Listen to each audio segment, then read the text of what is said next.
ಬರ ಪರಿಹಾರ ಘೋಷಣೆಗೆ ರೈತ ಮುಖಂಡ ಬಸವರಾಜ ಗುಡಿಹಾಳ್ ಒತ್ತಾಯ.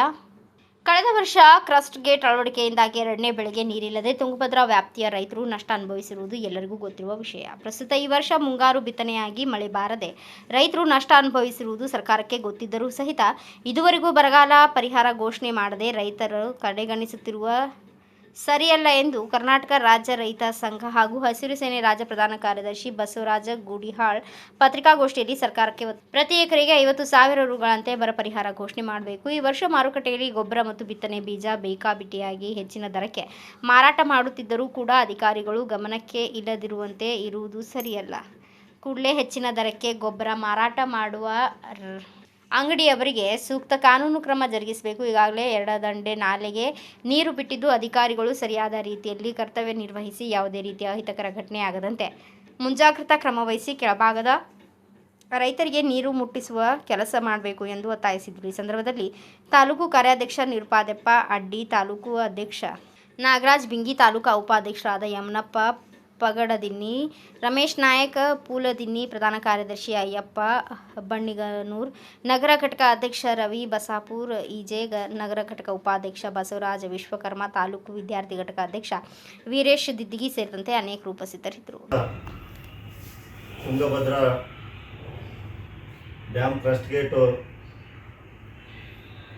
ಅಳವಡಿಕೆ ಮಾಡುವ ವಿಚಾರವಾಗಿ ಎರಡನೇ ಬೆಳೆಗೆ ಈ ಭಾಗದ ರೈತರಿಗೆ, ತುಂಗಭದ್ರಾ ವ್ಯಾಪ್ತಿಯ ಭಾಗದ ರೈತರಿಗೆ ಎರಡನೇ ಬೆಳೆಗೆ ನೀರಿಲ್ಲದಂತಾಗಿ ಸಂಪೂರ್ಣ ಲಾಸ್ ಆಗಿರ್ತಕ್ಕಂಥದ್ದು ಎಲ್ಲರಿಗೂ ಗೊತ್ತಿರುವಂಥ ವಿಚಾರ. ಇದ್ರ ಜೊತೆಗೆ ಈ ವರ್ಷ ಕೂಡ ಮುಂಗಾರು ಮಳೆ ಆಗದೆ ಸಂಪೂರ್ಣ ಬರ ಬಂದು ಬಿತ್ತಿದಂಥ ಬೆಳೆ ಸಂಪೂರ್ಣ ಒಣಗಿ ಹೋದರೂ ಕೂಡ ಸರ್ಕಾರ ಇದುವರೆಗೂ ಯಾವುದೇ ರೀತಿ ಪರಿಹಾರ ಘೋಷಣೆ ಮಾಡದೆ ಕೂತ್ಕೊಂಡಿರ್ತಕ್ಕಂಥದ್ದು ಇದು ರೈತರನ್ನು ಕಡೆಗಣಿಸ್ತಾ ಇದೆ ರೈತರಂತೆ ಅನ್ನುವಂಥದ್ದು. ಅದಾಗಿ ಅದೇನೋ ಅಧಿವೇಶನ ಪ್ರಾರಂಭ ಆಗಿದೆ.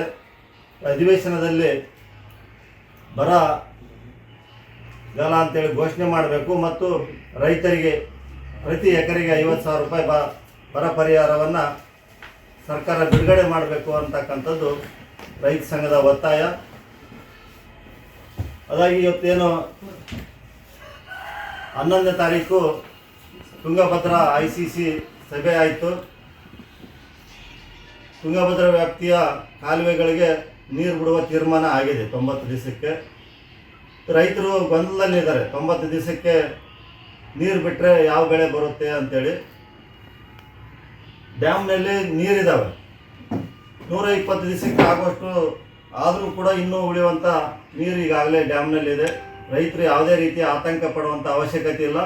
ಡ್ಯಾಮ್ನಲ್ಲಿ ನೀರಿದೆ, ನೀರು ಬರುತ್ತೆ ಅನ್ನುವಂಥ ಮಾತನ್ನು ರೈತರಿಗೆ ಹೇಳ್ತಾ, ಮತ್ತೇನು ನಮ್ಮ ಎಡದಂಡೆ ಕಾಲುವೆ ಇದೆ, 11ನೇ ತಾರೀಕು ತೀರ್ಮಾನ ಆಗಿದೆ. 4,100 ಕ್ಯೂಸೆಕ್ಸ್ 11ನೇ ತಾರೀಕಿನಿಂದ 90 ದಿವಸ ನೀರು ಬಿಡಬೇಕು ಅಂತೇಳಿ. ಆದರೆ ನೀರು ಬಿಟ್ಟಿರೋದು ಎಷ್ಟು ಅಂತಂದರೆ 11ನೇ ತಾರೀಕು ಕೇವಲ 250 ಕ್ಯೂಸೆಕ್ಸ್ ನೀರು ಬಿಡ್ತಾ ಇದ್ದಾರೆ.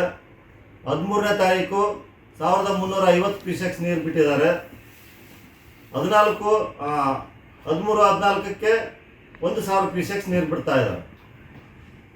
ಯಾಕೆ ಅಂತ ಇವ್ರಿಗೇನೋ ರೈತರಿಗೆ ನೀರು ಮುಟ್ಟಿಸ್ಬೇಕು ಅನ್ನುವಂಥ ವಿಚಾರ ಇದೆಯೋ ಇಲ್ಲವೋ ಅಂತೇಳಿ.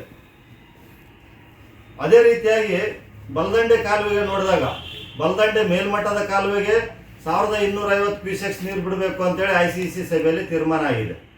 ಇವತ್ತು ಬಿಟ್ಟಿರ್ತಕ್ಕಂಥದ್ದು 2,800 ಚಿಲ್ಲರೆ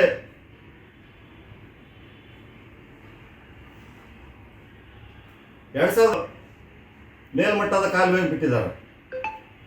ಕೆಳಮಟ್ಟದ ಕಾಲುವೆಗೆ 650 ಕ್ಯೂಸೆಕ್ಸ್ ಬಿಡಬೇಕಾಗಿತ್ತು, 1,241 ಕ್ಯೂಸೆಕ್ಸ್ ನೀರು ಬಿಟ್ಟಿದ್ದಾರೆ. ಅಂದರೆ ಬಲದಂಡೆ ಭಾಗಕ್ಕೆ ಹೆಚ್ಚಿಗೆ ನೀರು ಬಿಟ್ಟಿರೋದಕ್ಕೆ ನಾವೇನೋ ಇದಲ್ಲ, ರೈತರಿಗೆ ಮುಟ್ತಾ ಇದೆ. ಆದರೆ ಎಡದಂಡೆ ಕಾಲುವೆಗೆ ಯಾಕೆ ಈ ಥರ ಅನ್ಯಾಯ? 4,100 ಕ್ಯೂಸೆಕ್ಸ್ ಇದ್ದರೂ ಕೂಡ 4,100 ನಾವೇನೋ 4,100 ಕ್ಯೂಸೆಕ್ಸ್ಗಿಂತ ಹೆಚ್ಚಿಗೆ ಬಿಡುವಂತಂದು ಯಾರೂ ಕೇಳಿದರೂ ಕೂಡ ನಮಗೆ ಬಿಟ್ಕೊಂಬರುವಂಥ ಒಂದು ವಾತಾವರಣ ಕೂಡ ಇಲ್ಲ. ಪಮಯ ಟರ್ನಲ್ ಏನಿದೆ ಅದು 4,200 ಕ್ಯೂಸೆಕ್ಸ್ ಟಾರ್ಗೆಟ್ ಇದೆ. ಹಾಗಾಗಿ ನಾವು ಕೇಳಿದ್ರು ಕೂಡ ಬರುವಂಥದ್ದು ಇಲ್ಲ. ಹಾಗಾಗಿ ಈ 4100 ಕ್ಯೂಸೆಕ್ಸ್ ಇದ್ದರೂ ಕೂಡ ಅದನ್ನು ಯಾಕೆ ಬಿಡ್ತಾ ಇಲ್ಲ ಇವರು?